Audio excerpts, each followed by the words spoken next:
Man, you look great. I'm Thank you. so I feel glad to good. see you freaking rocking and healthy. Hey, Last time I saw you, you were out the other side, but you still looked yeah, weak, and you could I tell you'd was. been fighting hard. Yeah, You yeah. It's know? it's it's pretty miraculous, and I will still, and I still tell whenever I'm asked how much you did for me, and I will never forget it, and will always be beholden to you for that because I feel like that's one of the biggest reasons I'm still here, getting introduced to Dr. Berlin and Dr. Merchant.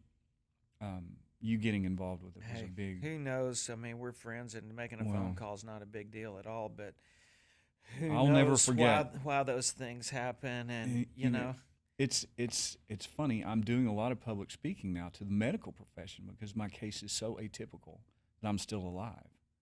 And I actually ran into a surgeon. I played the Opry the other night, and I did my song "Go Live Your Life," and I kind of gave a brief synopsis of being stage 4 and having cancer twice. And he was actually on my flight to Dallas the next day.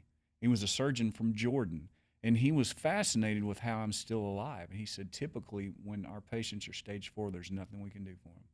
And he wanted to hear every little detail. He wants me to come over there and speak, and it was a really big deal to him. And it's just, it is incredible. The more I learn about it, that I'm still alive is incredible. how much of that?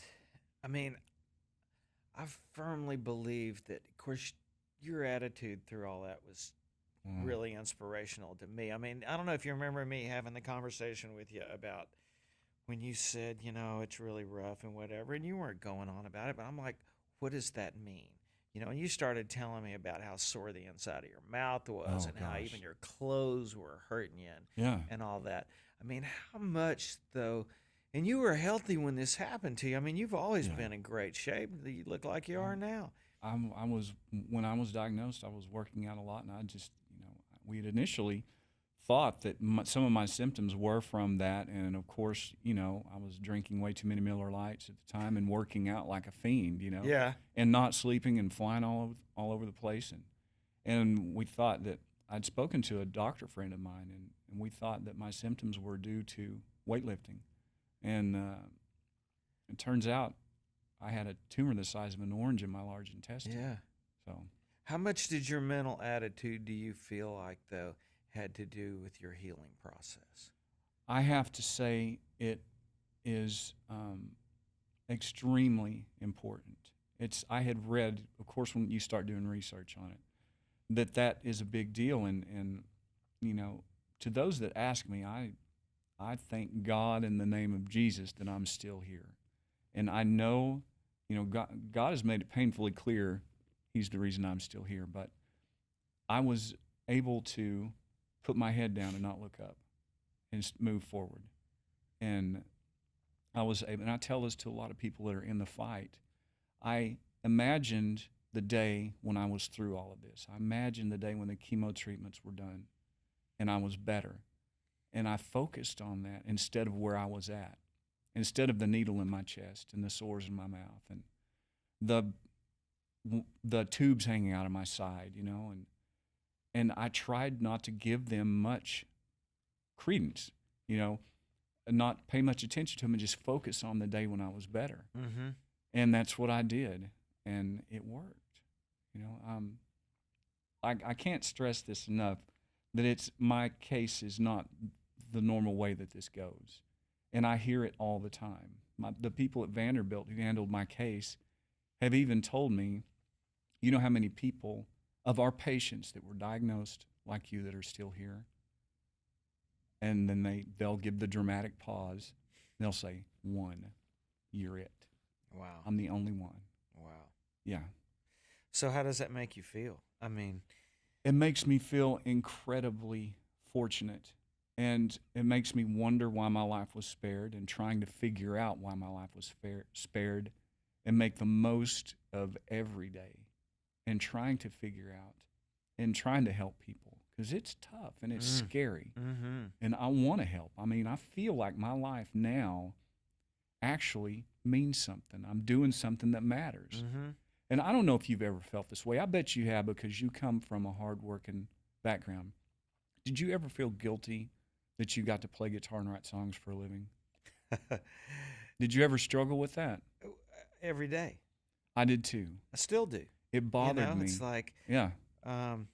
especially when I look at tons of people. I mean, why Yeah. that are so much better than me? It's hard to find somebody that's not better Well, than I me. feel the At what same I way. do. I feel the same way, and I've looked at how hard my parents have worked in their life, and I've gotten to write songs and play guitar for a living, and it's troubled me at times, and I feel like now I'm getting to do something that really is, you know, is very, writing a good song is very fulfilling. Don't get me wrong, but helping somebody and actually seeing that something you might have said has helped them, it means a lot.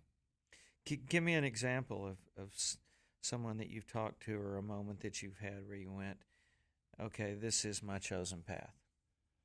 Well, I will say this, that I had mentioned struggling with all of that stuff, but I've spoken with countless people after shows now and prayed with them and cried with them, hugged them, and am able to say, I understand. Whereas before I could be sympathetic to their case, but I couldn't truly understand what they were going through.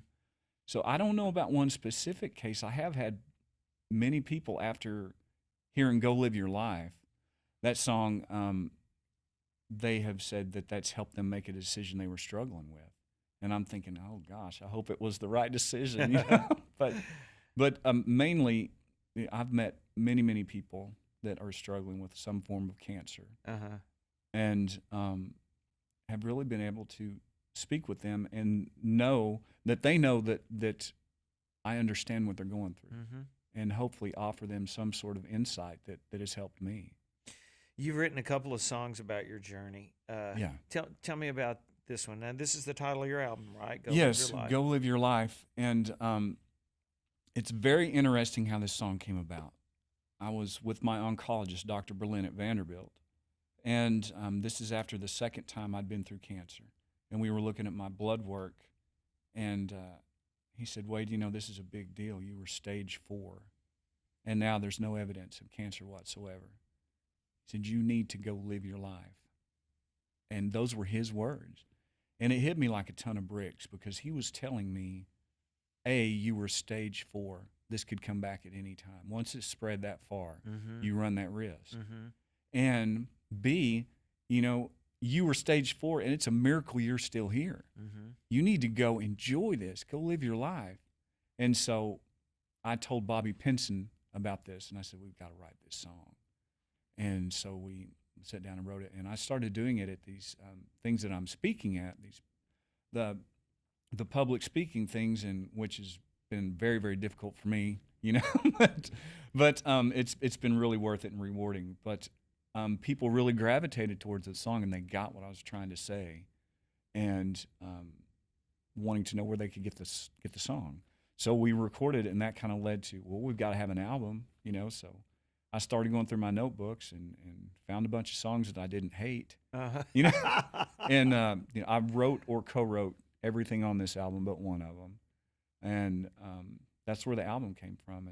And the one you didn't write is the little instrumental at the end, right? No, well, that's a version of Just As I Am that we do at my church. But If the Sun Comes Up was written by Ray Scott. Oh, okay. Who's a friend of mine and a really good writer. So, you've been through the whole, I mean, I guess it's metaphorical in a sense, your music career and this life-changing journey that you've had, because you actually had cancer come back after you went through this horrible surgeries and chemos and all the thing you did. I mean, when you first got the news that it had come back, what's that like? I was very disappointed. Like, if you can picture the wind just immediately coming out of your sails, that's how I felt. I felt like I was on my way back. I felt pretty good, was starting to feel good. And then I didn't even feel the effects of the cancer. We just started noticing that my blood was getting wonky, and ran some more tests and Uh-huh. discovered that was back in my lymph nodes near the original cancer site. And so I started chemotherapy prior to surgery this time to try and shrink the tumors, and it worked out again. It worked out again, and they were able to get all of the cancer, and it's amazing that it just I has think been that it's way. They were able definitely to a get we. it. I mean, well, it is. I Y'all are a team, and obviously well, you had to pull your weight and to help well, make that happen. Whether it's well, it's you, God, the doctors, everybody. well, You you're know? right. It's all Yeah. one team, and diet and exercise are imperative. I would have to say Mm-hmm. that to everybody out there. Yeah. Even before that something like that happens, it's the doctors have told me that was one of the biggest reasons I'm still around is diet and exercise. Mm-hmm. And I've really listened to what they told me and paid attention and took it to heart. I was a snuff dipper since I was a kid. I Yeah. chewed that Copenhagen and Sure. loved it. But, that was one of the things I gave it up. I didn't want to meet my maker, not knowing I didn't do everything I could. Uh-huh. So And then the second time they told you you were clear, how did that compare to the first time they told it was incredible, and I felt renewed. I felt strength, and I wanted to fight. I was ready to fight, wanted to, you? Mm-hmm. and this whole journey is. I hate to say this that it might have taken this, but I'm a very hard-headed person, and I was at a point in my life that I didn't really appreciate all that I had been given. And I took a lot of stuff for granted. And I feel like it might have taken this to open up my eyes. And it is literally as if I'm looking at life through a new set of eyes now. Mm-hmm. I tell people this, and it might sound a bit cliche. Well, I'm sure it does, but it's as if it's a second chance, and I'm looking at things through a new set of eyes. I notice things now, like say for instance, the sky. If it's clear at night, I'm going to be out looking at stars every night. I'm fascinated with them. I Uh-huh. wouldn't have looked twice at them 10 years ago. Little things like that mean a lot to me. Yeah. Trying to help, trying to be a better person, keeping my eyes and ears open for how I can help. I know you're a great musician, great player, Uh, great singer, and songwriter. How much? And I only say that because I know you take your work seriously, mm, whether the meaning of life. But as far as what your career meant to you when you were first having hits mhm. and first catching on, and what this putting out this album. I mean, how would you compare your frame of mind between what how you felt about your career then and how you feel about your career now? They're amazingly similar. Um, it's new to me and fresh again. Mm-hmm. And I had gotten bogged down in the industry, and when I first started out, I was a country boy from small town in Oklahoma that had never even been on an airplane and barely been out of Oklahoma.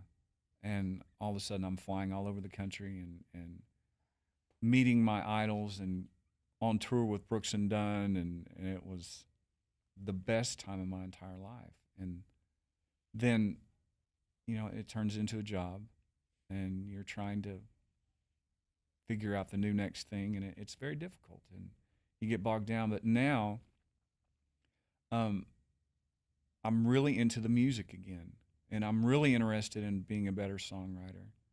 And this album was a lot of fun to make, and I'm already looking forward to making the next one. And I didn't feel like that for a long time, and I don't know why, but I think you something that you love when it turns into your job, it's going to change. Mm-hmm. It's bound to change. It has to, and there's a renewed love for it, like I felt in the beginning, and I am really enjoying the live shows now. I can say honestly more than ever. I'm not worried about so much as all the little stupid stuff that a new artist worries about, and that an artist trying to hang on. It's not that way for me anymore. I want to go out there and play songs and connect with people and make them happy. Sounds like the right focus, man. Well, that's exactly how I feel. Yeah, that's good. It's all healthy business. It is. It's good. Life is good right now. That's It's great. better than it has been in a very long time. Well, I've enjoyed listening to the album. Well, thank Barbara you. says, hey, and we were both in the Oh, kitchen what a wonderful lady. this morning having coffee, listening to your album, and she Wonderful. goes, "Guy, he's singing great. And I love his voice, and I always Well, have." And thank you. because I'd just forgotten, I haven't heard him singing in a while, and I think you got a lot of fans out there that are going to feel that way when they hear this music. Well, I appreciate that very much. And please Good tell luck, pal. your lovely wife hello. I'll pass it on. I used to run into her in the Kroger in Brentwood all the time. So, yeah. Good deal, man. Well, keep it up. All right. Good to Thanks see for you. coming in.